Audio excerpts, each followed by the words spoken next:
Hello. Dito po, ito po yung bahay ko. Ito yung taas niya. Up and down po ito. Yan po yung lapad niya.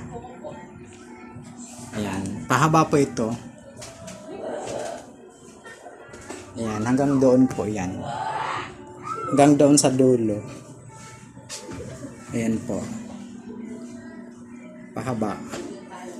Tapos pagdating din dyan sa banda dyan, magiging letter L yan dyan. Dito sa side. Bubuksan yan dyan. Lalapad. Ayan. Dito yung ipapagawa ko po next year. Para dito yung mga alaga ko. Ayan. Pahaba po ito.